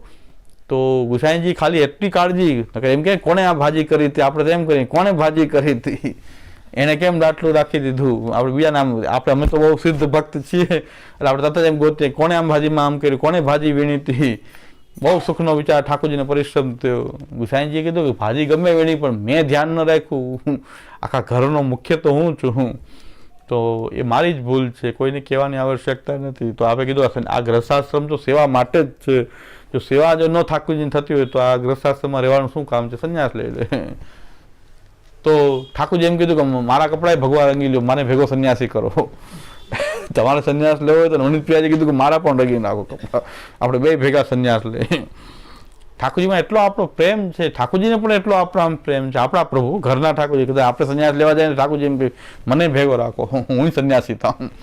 ઠાકોરજી થવા તૈયાર છે. આપણે ભાગીએ તો આપણી સાથે ઠાકોરજી ભાગવા તૈયાર છે. આપણે દુઃખી થાય તો આપણે ઠાકોરજી દુઃખી થાય. તો દરેકમાં આપણા પ્રભુ આપણી સાથે જ બિરાજે છે. એનું એટલું મહાત્મ્ય પુષ્ટિ માર્ગમાં છે. જો આપણે આપણા ઠાકોરજી ઘરના ઠાકોરજીને સર્વસ્વ જાણી લઈએ તો પુષ્ટિ માર્ગ આપણો પુષ્ટિ ભક્તિ બધું માનસીસા પરામતા ને બધું થઈ જાય. એ માનસીસા પરામતા શરૂઆત ભાવ કે એક જ વાત નિરંતર એ આપણે જે ઘરમાં જે ઠાકોરજીની સેવા કરીએ છીએ, સેવા ભલે સૂક્ષ્મ હોય, એકદમ સૂક્ષ્મ સેવા કરતા હોય પણ બધી એનું જ અનુસંધાન બન્યું રહે. સર્વ વિષયોમાં, સર્વ લોકમાં એ આપણા પ્રભુ માટે જ જાણે બધું હોય એ પ્રકારથી બધે જ એનું અનુસંધાન બન્યું રહે. તો બસ એનાથી માનસી પણ થઈ જશે અને આગળ જતાં સર્વાત્મ ભાવ પણ થઈ જશે. પણ એક જ આવશ્યકતા છે કે આપણે જે ઘરમાં બિરાજતા જે પ્રભુ જે છે એટલે ભગવાન જે છે એની ભક્તિ થાય, નવધા ભક્તિ વગેરે ભગવાનને કરી શકાય, પૂજન અર્ચન કરી શકાય, ભગવાન પણ કથા જ્યારે આપણે કરીએ છીએ ત્યારે તો શ્રી કૃષ્ણની કથા કરીએ છીએ કે જે ભક્તોને આનંદ આપવા માટે પોતાના બ્રહ્મ પરમાત્માને ભગવાનના પાસા સહિત પધારેલો છે. કૃષ્ણમાં ભગવાન પણ છે અને એમાં પરમાત્મા પણ એ જ છે અને પાછું બ્રહ્મ પણ છે. બ્રહ્મેવ તાદૃશમ યસ્માત સર્વાત્મક તો નિર્દોષ પૂર્ણ ગુણતા તત્તશાસ્ત્રે તયો કથા બ્રહ્મ એવ તાદૃશમ. તમે જે પોતાનું જે રૂપ જેનું ભજન કરી રહ્યા છો એ બ્રહ્મ જ છે. જ્યારે બ્રહ્મની વાત આવે તો આપણીમાં એ જ શ્રી કૃષ્ણની વાત આવશે. જ્યારે બ્રહ્મ તરીકેનો ઉલ્લેખ કરશું તો આપણા કૃષ્ણ, અને જ્યારે સેવાની વાત આવે ત્યારે બ્રહ્મ પરમાત્મા ભગવાન અને જે શ્રી કૃષ્ણ એ જ પાછા સેવ્ય બનીને પધારે આપણા ઘરમાં. હા, પેલા ભક્તોના ઉદ્ધાર માટે સારસ્વત કલ્પમાં પ્રગટ્યા હતા કૃષ્ણ, બધા ભક્તોની વચ્ચે આવી ગયા હતા. એમ પુનઃ પાછા આપણી માટે એ કૃષ્ણ એક સેવ્ય રૂપ ધારણ કરીને પધારે અને એની જ સેવા થઈ શકે તો સેવ્ય પાછા એ શ્રી કૃષ્ણ છે. એટલે આ આપણો આ મૂળભૂત સિદ્ધાંત જે છે. હવે બીજી વાત કે અંગાંગી ભાવ પણ એવો છે કે એને પણ જાણવો જોઈએ કે અંગાંગી ભાવ કેવો છે કે જ્યારે કોઈ બ્રહ્મ તરીકે જ સાધના કરતો હોય, બ્રહ્મને જાણવાની સાધના કરતો હોય તો પરમાત્મા ભગવાન કૃષ્ણ એ બધા બ્રહ્મના અંગ બની જશે, બ્રહ્મ અંગી થઈ જશે. કારણ કે જે જ્ઞાન માર્ગની સાધના કરે છે એની માટે કૃષ્ણ પણ એ બ્રહ્મનું અંગ હોય છે. કારણ કે એને તો બ્રહ્મની પ્રાપ્તિ કરવી છે. જ્ઞાન માર્ગી સાધનામાં તો બ્રહ્મ અંગી છે. આ બધા ભગવાન પરમાત્મા કે શ્રી કૃષ્ણ એ બધા એના અંગ થઈ જશે. કારણ કે એને કૃષ્ણથી બ્રહ્મમાં જવું છે ને આપણે બ્રહ્મથી કૃષ્ણમાં જવું છે. આપણે બ્રહ્મ સંબંધથી કૃષ્ણ સેવા કરીએ છીએ. અતસ્તુ બ્રહ્મવાદેન કૃષ્ણે બુદ્ધિર્વિધીયતામ. આપણી ભક્તિ માર્ગની પ્રણાલિકા શું છે કે બ્રહ્મને જાણી અને કૃષ્ણની સેવા કરવી. જ્ઞાન માર્ગમાં શું છે કે ત્યાં બ્રહ્મની પ્રાપ્તિ કરવી, બ્રહ્મમય થવું, અહમ બ્રહ્માસ્મિ કરવું છે. તો જ્યાં પરમાત્મા ભગવાન અને શ્રી કૃષ્ણ એ બ્રહ્મના અંગ છે. પરમાત્મા તરીકે જ્યારે આપણે સ્નેહ કરી રહ્યા છીએ ત્યારે પરમાત્માના અંગ થઈ જશે બ્રહ્મ ભગવાન શ્રી કૃષ્ણ, ત્યારે અંગી થઈ જશે પરમાત્મા. સ્નેહની વાત આવે ત્યારે ભગવાનની વાત આવે ત્યારે બ્રહ્મ અને પરમાત્મા એ ભગવાનના અંગ થઈ જશે. જ્યારે શ્રી કૃષ્ણની વાત આવે ત્યારે બ્રહ્મ પરમાત્મા અને ભગવાન એ બધા કૃષ્ણના અંગ થઈ જશે અને કૃષ્ણ અંગી થઈ જશે. એ આપણું સાંપ્રદાયિક આપણી કથા કેવી હોવી જોઈએ કે જેમાં બ્રહ્મ પરમાત્મા ભગવાનના પાસાઓની વર્ણન તો આવે જ છે પણ એ કૃષ્ણના અંગ તરીકે આવે છે. કૃષ્ણ જે છે એ અંગી છે. એવી રીતે સેવ્ય સ્વરૂપની વાત આવે ત્યારે બ્રહ્મ પરમાત્મા ભગવાન અને શ્રી કૃષ્ણ એના અંગ રૂપ છે ને અંગી જે છે એ સેવ્ય પ્રભુ છે. એટલે કૃષ્ણ પણ અંદર સમાયેલો છે સેવ્ય માંગ. જે કૃષ્ણની વાત આપણે ગમે એ કથા કરશું તો આ જ પ્રભુની કથા છે. કારણ કે જે ઘરમાં બિરાજતો ઠાકોરજી એ બ્રહ્મ પરમાત્મા ભગવાન અને શ્રી કૃષ્ણ છે અને સેવ્યનું રૂપ એને ધારણ કર્યું છે. એટલે સેવ્યમાં કૃષ્ણ પણ છે, બ્રહ્મ પણ છે, ભગવાન પણ છે અને પરમાત્મા પણ છે. તો એ અંગરૂપ થઈ ગયા છે એમના. એ સેવ્ય પ્રભુના અંગરૂપ છે. આ ક્યારે જેની પર સેવ્ય પ્રભુ બિરાજતા હોય ઠાકોરજી એને હંમેશા પોતાના જ ઠાકોરજીની આ 84 વૈષ્ણવમાં કોઈ પણ પ્રભુની કથા આવે, શ્રીનાથજીની કથા આવે, આપણી મૂર્ખાઈનો પુષ્ટિ માર્ગીઓમાં શ્યામદાદા એમ આજ્ઞા કરે છે કે પુષ્ટિ માર્ગીઓ છે એને બધા અંગ સારી રીતે કામ કરે છે પણ બુદ્ધિ જ કામ કરતી નથી. એટલે ઉપલો માળ જ કામ બરાબર. પુષ્ટિ માર્ગની આ તકલીફ છે માર્ગીઓની, પુષ્ટિ માર્ગીઓની. તો હમણાં એક ભાઈએ મને કીધું કે આપ પ્રવચન કરો છો આપણા શ્રીનાથજી, એ હેડિંગ અંદર આવે છે એ તો બરાબર સમજો કે આપણા શ્રીનાથજી એમ કીધું તો એ કે બધા એમ કહે અત્યાર સુધી આપણે શ્રીનાથજી નહોતા જતા પણ બાવાએ કીધું કે શ્રીનાથજી આપણા છે એટલે શ્રીનાથજી નાથવાળા જાઓ. મેં કીધું મેં તો અંદર તો સાંભળવું જોઈએ એટલે ખાલી હેડિંગથી થોડું કંઈ પકડી લેવાય. એટલે ઉપલો માણસ કામ ન કરે એમાં હું શું કરું? મને કે આમાં ગોટાળો થાય છે, હેડિંગ બદલાવ, હેડિંગ બદલાવાની જરૂર, મગજ બદલાવાની જરૂર છે. એમાં હેડિંગ કેટલાક બદલાવું હું એને જેને રસ્તો જ ગોતવો છે નાથક દ્વારા જવું જ છે તો પછી મારું નામ દઈ દે. બીજું શું કરે કે આમ જો આજે આપણા શ્રીનાથજી, કે આપણા શ્રીનાથજી એટલે શ્રીનાથજીનું સ્વરૂપ એવું છે કે જે આપણા સેવ્ય પ્રભુમાં પણ એ જ બિરાજી રહ્યા શ્રીનાથજી. આપણા શ્રીનાથજી એટલે આપણા સેવ્ય પ્રભુ જ શ્રીનાથજી છે. તો હોય એમાં નાથક દ્વારામાં જ બિરાજી શકે એવું નથી. તો એ વ્યક્તિમાં હેડિંગ બદલાવાથી શું થશે કે મેં કીધું શ્રીનાથજીના વિષયના જેટલા પણ પ્રશ્નો છે એક જ આ બધામાં લઈ લેવામાં આવે એટલે આપણે હેડિંગ રાખ્યું કે આપ શ્રીનાથજીનો વિરોધ અમે નથી કરતા, એ તો આપણા જ છે, પણ શ્રીનાથજીની કંઈક વ્યવસ્થા જે કઈ પ્રકારની હોવી જોઈએ એ નથી, એનો આપણે વિરોધ કરતા. એટલે એ વ્યવસ્થા ન હોવાને કારણે આપણે શ્રીનાથજી નથી જતા. શ્રીનાથજીના દ્વેષને કારણે શ્રીનાથજી ન જવું એવું નથી, પણ એ વ્યવસ્થા જળવાયેલી નથી ત્યાં. ન શ્રી મહાપ્રભુજીની વ્યવસ્થા છે, ન શાસ્ત્રીય વ્યવસ્થા છે, કંઈક પ્રવાહી વ્યવસ્થા ચાલી રહી છે. તો શા માટે આપણે પ્રવાહમાં, આપણે પ્રવાહી જીવ તો છીએ નહીં, તો શા માટે પ્રવાહમાં બટાય? એટલે આજે એક ભાઈ કીધું મને કે આમાં આપણું ધ્યાન દોરવા જેવું છે, ઘણા લોકો નહોતા જતા એવા જવા માંડે છે. હું શું કરું? હેડિંગ ન બદલાવ, હા ઉપલો માળ ખાલી છે એનું શું આપણે કઈ થાય ને? એના કોઈનું કોઈ નિરાકરણ નથી. કારણ કે પ્રવચન તો સાંભળતા ને હેડિંગ જ સાંભળ્યું કે પ્રવચન સાંભળવું અંદર પ્રવચન તો સાંભળે બરાબર, હેડિંગથી શું થાય? ખાલી હેડિંગથી શું થાય?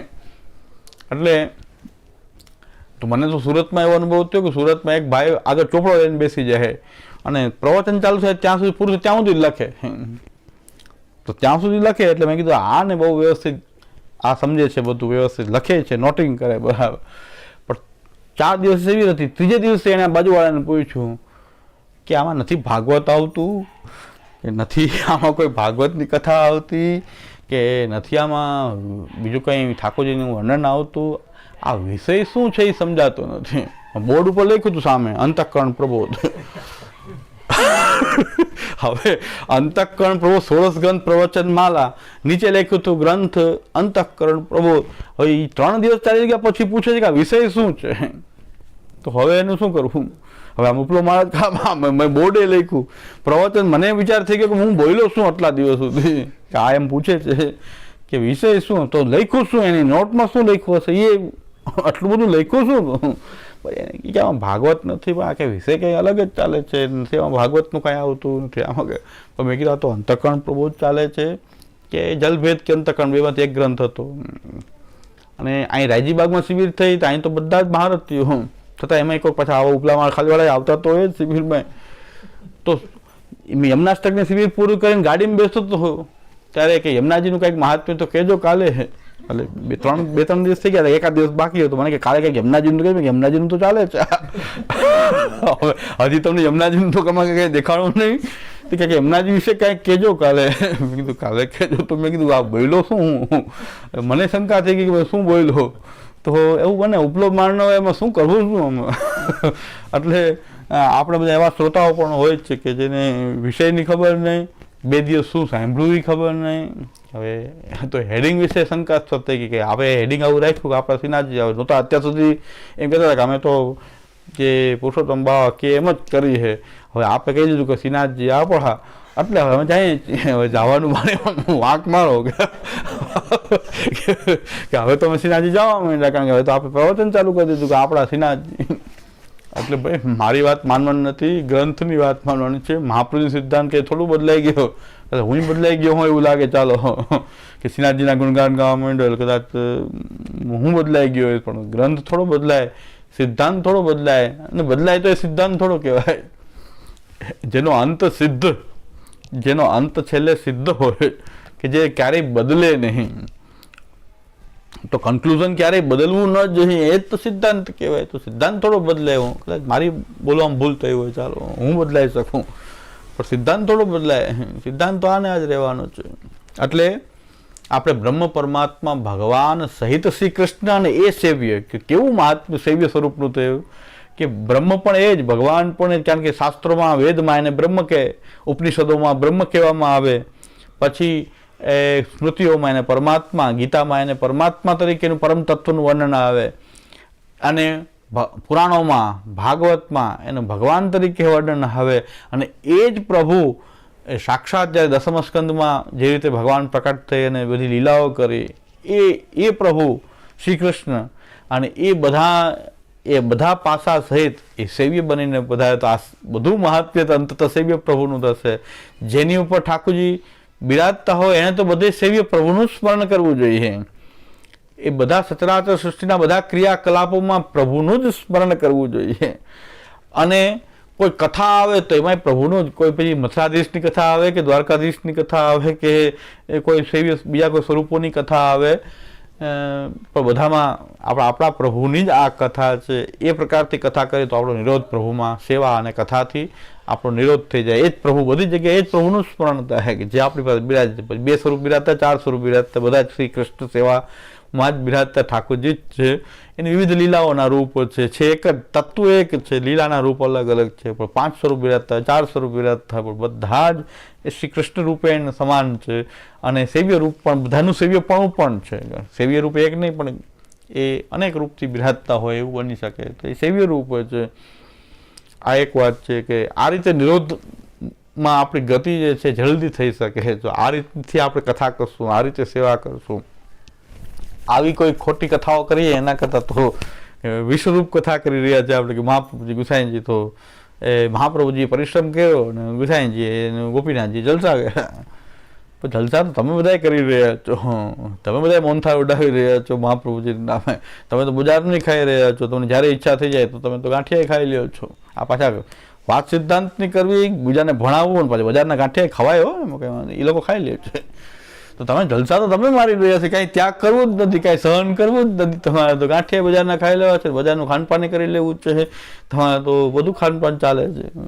અને પાછું તમે તો એવું સાંભળ્યું છે કે જે આવું કહેનારા પાછા એમ કે ઠાકોરજીની ઉત્તમોત્તમ વસ્તુ આપણે આવા ગાંઠિયા ક્યાં આપણે ઘરે બનતા હોય તો લઈને ઠાકોરજીને ધરી દેવાય. એમાં શું યદ્યદિષ્ટતમં લોકે યચ્ચાતિ પ્રિય મહાત્મા યેન સ્યાદ નિવૃત્તિશ્ચિત્તે તત્કૃષ્ણે સાધયે ધ્રુવમ. તો હા શું કરી રહ્યા છો? આ તમે જલસા કરી રહ્યા છો, તમે જલસા કરી રહ્યા છો. આ તો ગાંઠિયા ભજીયાનો તો એ તો જલસા આપણે લોકો ઉડાવી રહ્યા છીએ. પ્રભુ મહાપ્રભુજી ગોપીનાથજી ગુસાઈજી તો કોઈ એવા જલસા કર્યા નથી, પણ આપણે વ્યર્થ કોઈ ત્યાગ પણ બતાવતા નથી. આપણે કે અમે વૈરાગી છીએ, વૈરાગ્ય બતાવવાની પણ આપણે જરૂર નથી. જે છીએ એવા છીએ, પણ કૃષ્ણના છીએ. કૃષ્ણની સેવા સર્વોપરી છે. અમારું વૈભવી જીવન હોય તો અમારા ઠાકોરજી વૈભવથી બિરાજ. કદાચ અમારું જીવન વૈભવી હોઈ શકે પુષ્ટિમાર્ગીનું, પુષ્ટિમાર્ગીનું જીવન કે વૈરાગ્ય ત્યાગ પૂર્ણ હોય એવું, પણ અમારો ત્યાગ અમારે લોકોને બતાવવા માટે અમે ત્યાગી કે વૈરાગી નથી. અમે તો અમારા પ્રભુની સેવા માટે પ્રભુના દાસ છીએ, ભગવત દાસ છીએ. કદાચ અમે ઘરેણા પહેરતા હોઈએ તો અમે પ્રભુના દાસના રૂપમાં પહેરીએ છીએ. એના કરતાં પ્રભુ પણ અમારા એવી રીતે બિરાજતા હોય. જો અમારામાં રાશિ ઠાઠ હોય તો આપણા પ્રભુમાં પણ એવા રાશિ ઠાઠથી પ્રભુ બિરાજી શકે છે.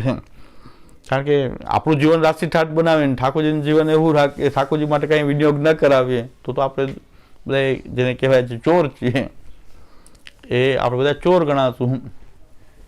પણ આપણા પ્રભુ પણ એવી રીતે જેમ આપણે રહેશું એમ આપણા પ્રભુ બિરાજ છે. આપણી પાસે કાંઈ નહીં હોય તો પ્રભુ પણ બાજરીના દાણા રોગીને બિરાજશે. પ્રભુ ખાલી જલ ઉપર બિરાજી શકે, ચણા ઉપર બિરાજી શકે. વાર્તામાં તો બધા જ પ્રસંગો આવે છે કે ચણા ઉપર બિરાજ્યા છે, જલ ઉપર બિરાજે, ખાલી રોટલી, કોઈ દાળ શાકનો મેળ નહીં. એને સેવા કરી છે આપણે ત્યાં સંદાસજી, ખાલી રોટી કરીને ભોગ ધરતા. તો જેને કહેવાય દાળ શાકનો જિંદગીમાં મેળ નહીં તો પણ સેવા થઈ શકે છે. અને જેનું રાજસી જીવન હતું દામોદર સંભળવાનું વગેરે, તો અમે ઠાકોરજીને પણ એવા ઠાઠથી બિરાજતા હતા. તો વ્યર્થ આપણે કોઈ ત્યાગ પક્ષ બતાવતા નથી જે લોકો બતાવી રહ્યા છે. હા, લોકો ત્યાગ બતાવી રહ્યા છે ને પછી બહુ મઠ ને સ્થાન ને મંદિર ને આશ્રમ ને બધા ભવ્ય બનાવી રહ્યા છે. એવો આપણે દોડ કરવાની, પુષ્ટિ માર્ગીય તો એવું ક્યારેય દોડ કરતા નથી. જેવા છીએ એવા છીએ, પણ પ્રભુના દાસ છીએ એ ભૂલાવવું જોઈએ નહીં કે આપણે શ્રી કૃષ્ણ દાસ છીએ. મહાપ્રભુજી પણ પોતે એ જ શીખવાડ્યું છે, ગોપીનાથજી ગુસાઈજી પણ એ શીખવાડ્યું છે કે આપણે પ્રભુના દાસ છીએ.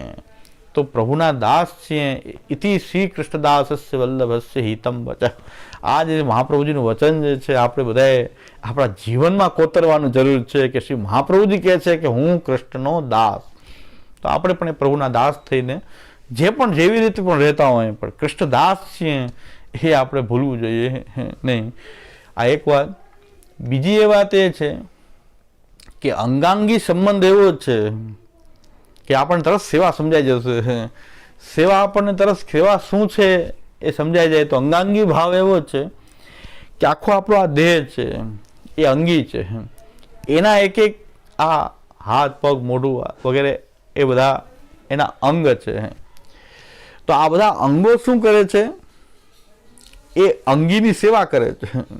અંગીની સેવા જ કરે છે ને. આપણે જોવાનું, આંખ જોઈ દે આપણને, હાથ કાંક આપણને લઈ દે, તો અંગી જે છે જીવાત્મા કે આખો જે દેહ એને બધા જ હાથ કપાઈ જાય ને તો ખબર પડે હાથની કેટલી જરૂર હતી, તો હાથ કેટલી સેવા કરતો તો આપણી કેટલી સેવા હાથ કરતો તો હાથ કપાય તો ખબર પડે.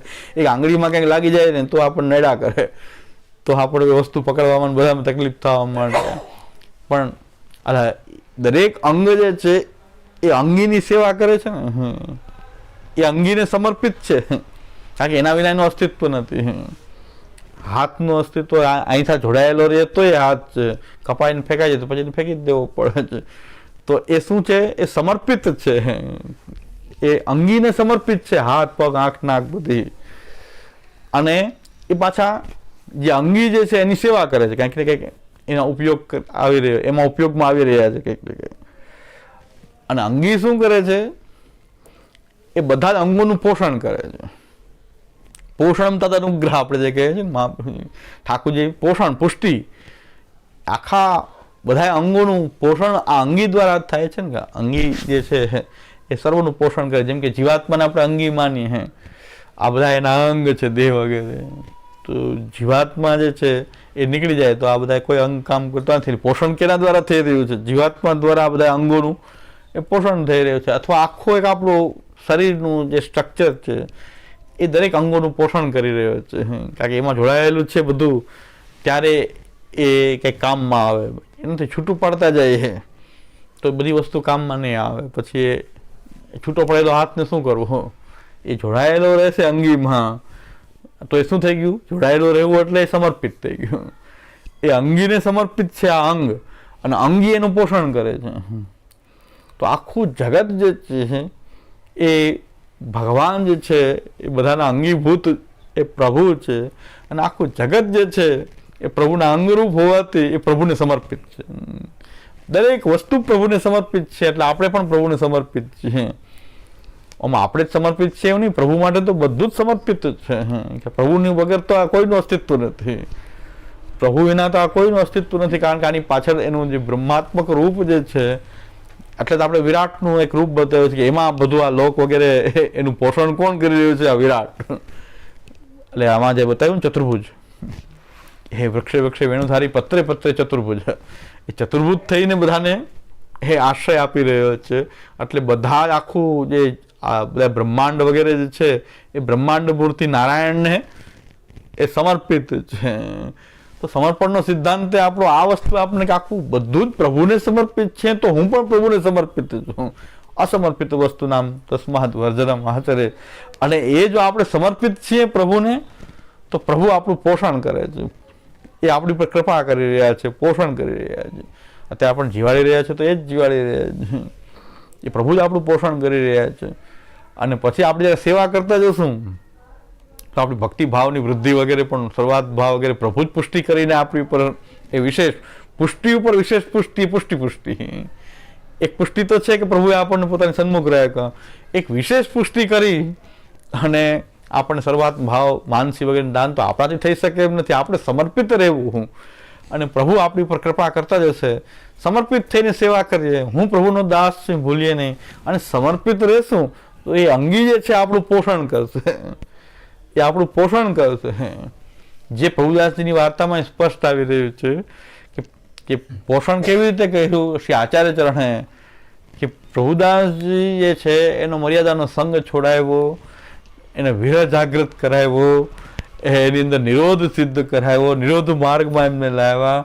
અને આચાર્યચરણ આ બધું પોષણ શ્રી આચાર્યચરણ દ્વારા. આચાર્ય ચૈત્ય વપુષા સ્વગતિમ વ્યનક્તિ, કે ભગવાન કહે છે કે આચાર્ય મારું જે એક ચૈતન્ય રૂપ છે, એક મૂર્તિ કેમ જળ રૂપ હોય એમ આચાર્ય ચૈત્ય વપુષા, એક ચૈતન્ય મૂર્તિ છે મારી, કે જેના દ્વારા હું મારી ગતિને વ્યક્ત કરું છું. સ્વગતિમ વ્યનક્તિ એટલે ભગવાન આચાર્યચરણના સંગથી બધું પ્રભુદાસજીના જીવનમાં કેવા કેવા પરિવર્તન આવતા ગયા. દુસંગ પણ છોડાયો, પછી એમની અંદર વિરહ જાગૃત કરાયો કે સેવા વિના નહીં રહેવાય, એવો વિરહ જાગૃત થયો. અને જે આ સેવાના માર્ગમાં આડા આવતા હોય ને બધાનો ત્યાગ કરવા રૂપ એક નિરોધ પણ સિદ્ધ થઈ ગયો કે હવે મારા પ્રભુદાસનો સંગ બધે સારો છે, આપ્તજન છે, મારા પ્રેમી છે, પણ સેવામાં અડચણ રૂપ છે, તો આને મારે છોડી દેવો જોઈએ. તો એક નિરોધ પણ આ બધું આચાર્યચરણના સંગથી થયું ને. નહીં તો એ રામદાસજીના સંગના આનંદમાં હતા બે મિત્રો, પણ મહાપ્રભુજીનો સંગ થયો તો આચાર્ય ચૈત્ય વપુષા, એ ભગવાનનું જ આખું રૂપ જ છે અને એના દ્વારા એ પ્રભુદાસનું પોષણ કર્યું. એ પ્રભુદાસજીનું પોષણ શ્રી ઠાકુરજીએ મહાપ્રભુજીના રૂપથી એ કર્યું અને એમને આ નિરોધ માર્ગમાં સ્થિત કરાવી દીધા. એમની ભક્તિની નિરોધાવસ્થા પણ થઈ અને શ્રી મહાપ્રભુજીના સંગમાં જ આવી ગયા બધું છોડીને કે હવે આપની પાસે રહું, હવે તો જ મારું પુષ્ટિ જીવન હવે એમ છે. હવે બધેથી ભટકીને શ્રી મહાપ્રભુજી કે જાઓ સુખેથી અહીં રહો. ત્યારથી પ્રભુદાસજી જે છે એ શ્રી મહાપ્રભુજીના સંગમાં રહ્યા. તો બીજી વાર્તામાં એ પણ આવે છે કે રોજ ઠાકોરજીને ખાલી રસોઈ કરીને ભોગ ધરતા હતા. એક દિવસ ભોગ ન ધર્યો તો ઠાકોરજી આજ્ઞા કરી કે આજે ભોગ નથી ધર્યો. મેં વાટ જોઈ પ્રભુદાસે ભોગ ન ધર્યો. તો એનો મતલબ કે આવો નિરોધ સિદ્ધ થઈ ગયો. તો પ્રભુ પણ એનું પોષણ કરી રહ્યા છે, એના ભાવનું પોષણ કરી રહ્યા છે કે રોજ ભોગ ધરે છે તો ઠાકોરજી કહે છે તો મને રોજ ભોગ તમે ધરતા હો તો ઠાકોરજી વાટ જોવે પણ કે આ તો આજે કેમ ન ધર્યું, કારણ કે આપણું પોષણ કરી રહ્યા છે. એટલે આપણો ભાવ રોજ ઠાકોરજીને ભોગ ધરવાનો છે. એક દિવસ ભૂલી જાય તો ઠાકોરજી પોષણ કરે છે કેમ ન ધર્યું. બાકી એને ભોગની જરૂર નથી પણ એ પોષણ એ આપણું પોષણ કરે છે કારણ કે આપણે સમર્પિત છીએ. એટલે આપણે એકવાર સમર્પિત થઈ ગયા પ્રભુને, હું પ્રભુ માટે જ છું, મારા ઠાકોરજીની સેવા માટે જ છું. આ દેહ ઇન્દ્રિય પ્રાણ અંતઃકરણ આત્મા આ દારાગાર પુત્ર આપ્ત વિત્ત બધું આ પ્રભુની સેવા માટે જ છે. એ પ્રકારથી સમર્પિત થઈ જઈએ તો કંઈક બાકીનું બધું જે છે એ આપણી પર પ્રભુની પુષ્ટિથી વિશેષ પુષ્ટિથી પ્રભુ આપણને વધારે વધારે આ માર્ગમાં ઘણાને આગળ વધવાની ચિંતા થઈ જાય. પણ આપણે તો ખાલી સ્થિત થઈ જવાનું છે પ્રભુના ચરણારવિંદમાં અને આપણા ઠાકોરજીને સર્વસ્વ માની લેવાના છે. બાકી બધું પ્રભુ જ કરશે. એવમ સદાસ્મ કર્તવ્યમ સ્વયમેવ કરીષ્યતિ. પ્રભુ સર્વસમર્થો હિ તતો નિશ્ચિંતામ વ્રજેત. એ બધું કરવા માટે સમર્થ છે. પ્રભુ સર્વસમર્થો હિ તતો નિશ્ચિંતામ વ્રજેત. એટલે આપણે નિશ્ચિંત થઈને રહેવું જોઈએ કારણ કે આવા સમર્થ પ્રભુ આપણી પર બિરાજે છે. એટલે નિશ્ચિંત થઈને આપણે હંમેશા રહેવું જોઈએ કારણ કે એના સામર્થ્યનો વિચાર કરીએ તો નિશ્ચિંતતા આવે. પણ પ્રભુનો સામર્થ્યનો વિચાર નહીં કરીએ તો આપણે નિશ્ચિંતતા એની આપણે દુઃખી થતા રહેવા. શું થશે, ધંધો નહીં ચાલે તો શું થશે, આ ભાઈ નહીં હોય તો શું થશે ને આ બેન નહીં હોય તો શું થશે. તો એ અમે દુઃખી થતા રહે કારણ કે ઠાકોરજી હસતા હશે કે ભાઈ હું મેન સૌનું પોષણ કરવાવાળો તો હું જ છું અને હું છું તો એ આને વિચાર આવો જ આવે છે કે આ નહીં હોય તો શું થશે ને આ નહીં હોય તો શું થશે. તો ઠાકોરજી જે છે સર્વ સમર્થ રૂપે જાણી લઈએ કે સર્વ સામર્થ્ય યુક્ત છે તો પછી નિશ્ચિંત થઈ જવું જોઈએ. મહાપ્રભુજી આજ્ઞા કરે છે કે પછી બધું એ જ સિદ્ધ કરશે. એ પોષણ કરવાનું તો એનું કાર્ય છે કારણ કે એ અંગી છે, આપણે બધા અંગરૂપ છીએ. આપણું પોષણ તો એ કરી રહ્યો છે ને એ જ કરશે. તો પોષણ કરવું એ પુષ્ટિ છે, એને જ પુષ્ટિ માર્ગ કહે છે. આપણે વિશ્વાસ પ્રભુમાં રાખી અને આપણું જીવન જીવવું એના માટે આશ્રય સમર્પિત ભાવ પૂર્વક આપણે જેને ઠાકોરજી નથી બિરાજતા એને શ્રી કૃષ્ણ તો એ સર્વકાલમાં શ્રી કૃષ્ણ તો બિરાજે જ છે. તો એ જે ભાગવતમાં રહેલા જે લીલા કરનારા કૃષ્ણ છે એનું ધ્યાન કરવું, એ કૃષ્ણમાં દ્રઢાશ્રય રાખવો, એને પણ ભટકવું તો નહીં જ જ્યાં ત્યાં કે અમે તો ઠાકોરજી નથી બિરાજતા, અમે શરણાગતિમાં જ છીએ તો હવે અમે તો બધા ભટકી શકીએ જઈ શકીએ. ત્યારે ભાગવત તો બિરાજે છે ને તો ઠાકોરજી નહીં તો ભાગવત. અને ભાગવતમાં રહેલો જે કૃષ્ણ જે છે બસ એને તમે એનો આશ્રય કરો અને એને સર્વ સામર્થ્યયુક્ત જાણો, એ આપણા રક્ષક જાણો અને એના શરણની સતત ભાવના કરો. તો જેને ઠાકોરજી નથી બિરાજતા એની માટે શ્રી કૃષ્ણ તો છે જ, સેવ્યના રૂપમાં નથી પધાર્યા પણ કૃષ્ણના રૂપમાં તો ભાગવતમાં બિરાજી રહ્યા છે. તો એ કૃષ્ણ તો આપણી ઉપર એ બિરાજી રહ્યા છે. શ્રી કૃષ્ણ શરણમ દ્વારા એ પ્રભુ તો આપણી ઉપર સ્વામી રૂપ તો છે જ. પછી એ સેવ્યના રૂપમાં પધાર્યા હોય કે ન પધાર્યા હોય શરણાગતિમાં એ તો સ્વામી તો એ જ છે. એ સ્વામીની સેવા મળવી બાકી છે પણ સ્વામી તો છે ને, વરણ તો થઈ ચૂક્યું છે કે આ મારો સ્વામી છે. સેવા નથી જઈ તો અધૂરું છે કારણ કે હજી વરણ થઈ ગયું છે પણ હજી એની સેવા આપણને મળી નથી. તો આ આપણો વિષય પ્રભુદાસ જલોટા લગભગ 20 ટ્રેક સુધીનું મટીરિયલ આપણો આ છે. અત્યાર સુધી 20 કુલ 46 ટ્રેક છે એમાં 20 ટ્રેક સુધી આટલા વિષય આવે છે. એ આપણે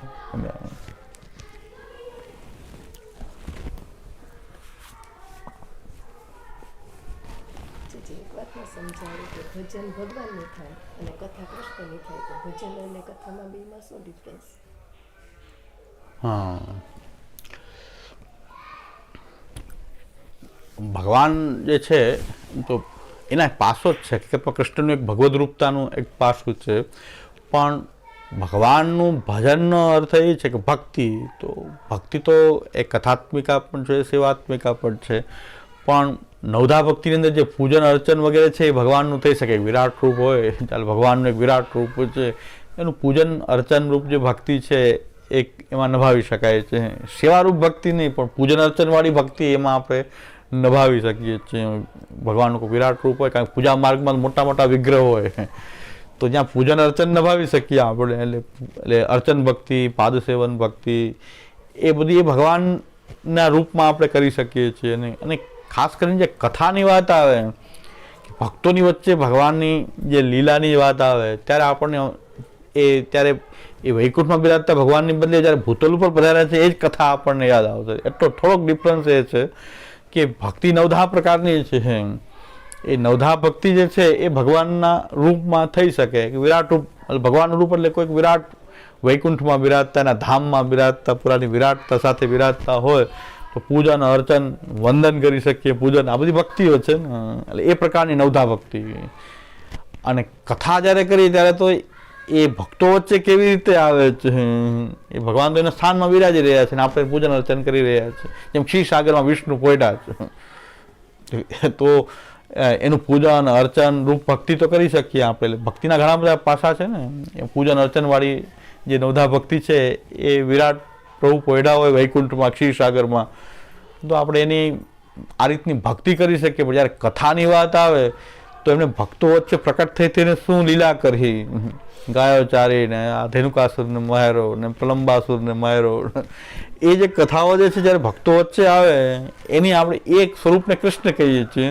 એટલે એના ધામમાં બિરાજતા રહે વૈકુંઠ લોકમાં, તો એની આપણે અર્ચન પૂજનવાળી ભક્તિ કરી શકીએ. પણ કથા જ્યારે કરીએ ત્યારે તો એ ભક્તો વચ્ચે પધારે ત્યારે જ એને આપણે કથા તો એ જ કરતા હોય કે જે ભક્તો વચ્ચે કેવી રીતે પ્રકટ થાય. જેમ કે એ નારાયણ જે છે એ બિરાજી રહ્યા છે, તો આપણે માની લઈશું કે ભગવાન છે, તો એની પૂજન અર્ચનાત્મિકા, દાસ્યાત્મિકા, પૂજન અર્ચનાત્મિકા ભક્તિ તો થઈ શકે. પણ જ્યારે એની કથા કરવી હશે તો એ નારાયણે ક્યાં ક્યાં અવતાર ધારણ કર્યા, નારાયણમાંથી આ અવતાર થયો, નરસિંહજીનો થયો, મત્સ્ય થયો, કચ્છપ થયો, વરાહ થયો, એ લીલા કરે ભક્તો વચ્ચે આવીને જે લીલા કરે કથામાં, તો એ બધું આવશે. તો કથા કરવી હશે ત્યારે એ બધા પાસાઓ, એટલે પાસાની જ વાત છે. ભગવાનની આ પૂજન અર્ચનાત્મિકા ભક્તિ તો થઈ શકે, પણ જ્યારે કથા કરવું હશે તો એના જે લીલા રૂપો જે છે એ પાછું જ્યાં એ પ્રકટ થશે ત્યારે એની કથા થશે. એટલે કથામાં આપણે એ કૃષ્ણનું પાસું વિશેષ આપણે કે કૃષ્ણ સર્વરૂપ બને છે. કારણ કે આપણા આરાધ્ય કૃષ્ણ હોવાથી એ કચ્છપ, મીન, વરાહ એ બધામાં આપણે કૃષ્ણને જોઈએ છીએ. આપણી જે ઓલી પ્રલય પ્રલયોધિવાળી આપણી જે અષ્ટપદી પણ છે જયદેવજી, એમાં જય જગદીશ હરે, દરેકમાં એમાં આવે કે જય જગદીશ હરે, કે આ બધું રૂપ ભગવાનનું જ છે. આ બધા લીલા રૂપો એના જ છે. મૂળ અવતારી તો શ્રી કૃષ્ણ છે. એટલે આટલા પાસાનો ફરક આવશે કે ભાઈ કથામાં રસાત્મિક કથા ક્યારે થશે કે જ્યારે એ ખાલી એના વૈકુંઠ ધામમાં બિરાજતા ભગવાન છે એટલાથી કથામાં આનંદ નહીં આવે. એ જ્યારે ભૂતલ ઉપર આવશે અલગ અલગ અવતાર ધારણ કરીને ત્યારે એની કથા થશે.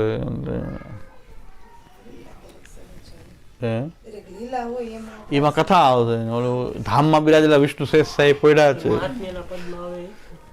હા, મહાત્મ્યના પદમાં આવે.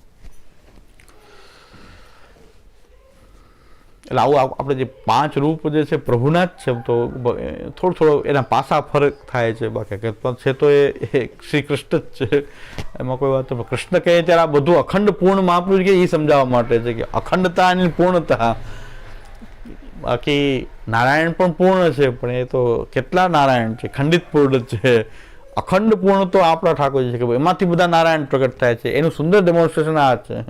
વૃક્ષે વૃક્ષે વેણુધારી, પત્રે પત્રે ચતુર્ભુજ, અનેક નારાયણ પ્રકટ થઈ જાય, પણ એમાં અખંડ પૂર્ણ સ્વરૂપ કયું તો કે જે મૂળ રૂપ છે એ શ્રી કૃષ્ણ છે.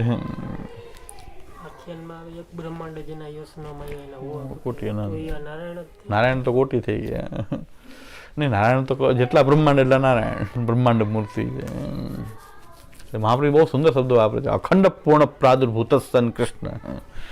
અખંડ પૂર્ણ જે છે એમાં બધા પાસા આવી જાય. આ કૃષ્ણમાં તો બધા પાસા આવી જશે. બ્રહ્મ, પરમાત્મા, ભગવાન કારણ કે એ જ પાછું વિરાટ બને ત્યારે ભગવાન આપણે માનીએ કે એ વિરાટ રૂપ છે કે ના વૈકુંઠ ધામમાં બિરાજે છે. ભક્તો વચ્ચે આવી જાય તો શ્રી કૃષ્ણ થઈ જાય, ઘરમાં બિરાજી જાય અનવતાર કાળમાં તે સેવ્ય બની જાય. અનવતાર કાળનો અવતાર કાળનો ભેદ છે કૃષ્ણ અને સેવ્યમાં. અને પ્રકટ એક અવતાર કાળ પાછું શરૂ થઈ જાય છે. ઠાકોરજીની સેવા એ પ્રકટ અવતાર કાળ છે. ઠાકોરજીની સેવા એટલે એક અવતાર છે પાછું. ઠાકોરજી અવતાર કાળમાં જે બિરાજે એ જ પ્રભુ અહીં બિરાજી રહ્યા છે. એટલે કલ્પ પણ સારસ્વતથી છે. સારસ્વત કલ્પ यहाँ તો નિત્ય સારસ્વત કલ્પ છે.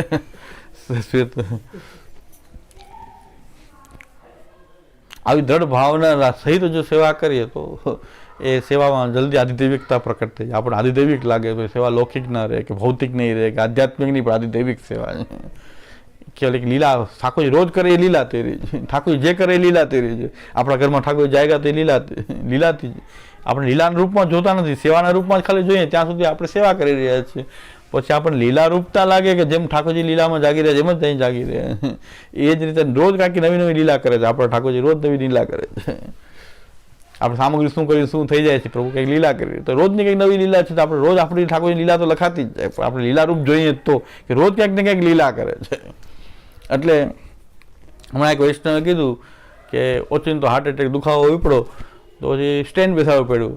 તો એ કે મેં તો એમ માન્યું કે ઠાકોરજી હવે આ બાળક છે તો ઉત્પાદ તો કરે ને, થોડું ઉત્પાદ ના કરે તો ઠાકોરજી કેમ કહેવાય. એટલે મેં તો એમ કે એમનું માન્યું કે દુઃખ આવ્યું એમ નહીં, મેં એમ માન્યું કે મારા ઠાકોરજી ક્યાંક લીલા કરી રહ્યા છે, આપણે લીલા છે.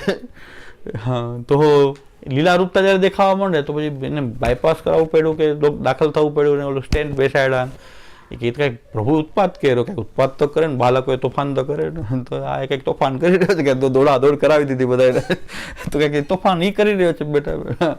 તો મેં એમ જોયું કે ઠાકોરજી આપણે એક લીલા છે. સ્ટેન્ડ બેઠાવવામાં લીલા દેખાતી હોય એ પણ એક લીલા દ્રષ્ટિ છે કે પ્રભુ જે કરી રહ્યા છે ઘરમાં કંઈક ને કંઈક ઉત્પાદ તો કરે ને. કે યશોદાજીના ઘરમાં કંઈક માટલા ફોડી નાખતા તો બધી લીલા તો કરે. માખણ ચોરી કરતા, કોઈના છીકા તોડી નાખતા, કોઈ વાછા છોડી મૂકતા.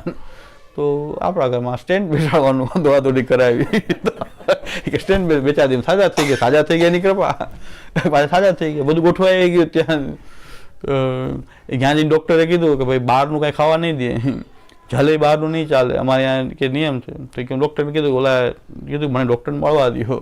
ભાઈ કે ભાઈ મારે જો 75 વર્ષ થઈ ગયા છે અને હવે તમારે જો મને જો જીવવાનો કાંઈ મોહ નથી અને જો બહારથી મારું બધું જમવાનું જલ બધું બહારથી આવશે તો જ મારે ઓપરેશન કરાવવું, નકર કરાવવું નથી. તો કે તમારે માટે છૂટ બધું લઈ આવજો. કે આ કે ડૉક્ટરને પ્રેરક થવું એ અમારી ઠાકોરજીની કૃપા. કે મારું સામર્થ્ય નહીં, મેં તો કીધું કે ભાઈ મારે ઓપરેશન તો જ કરાવવું જો મારી બધી વસ્તુ આવે તો. જલ ચા જે કાંઈ આવે મારા ઘરથી આવે તો જ કરાવવું જ, મારે ઓપરેશન નથી કરાવવું. બોલો, મરી જવાનું જ્યારે જીવવાનો જરાય શોખ નથી.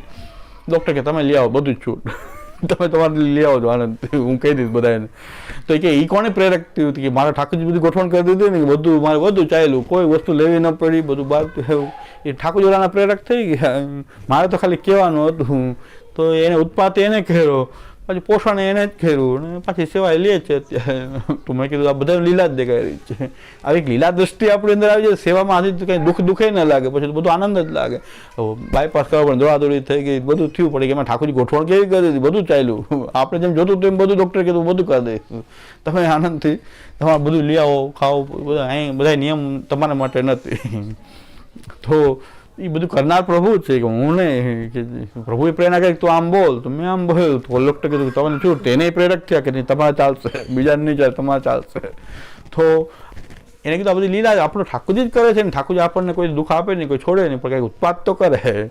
તો એ બાળક છે તો ખેલ કરી રહ્યા છે. યશોદાજીના ઘરમાં કંઈ ઉત્પાદ કરતા હતા તેમ આપણા ઘરમાં કરી રહ્યા છે. તો આવી લીલા ભાવના જ્યારે પ્રકટ થઈ જાય સેવામાં તો સેવાનું સ્વરૂપ આધિદૈવિક થઈ ગયું.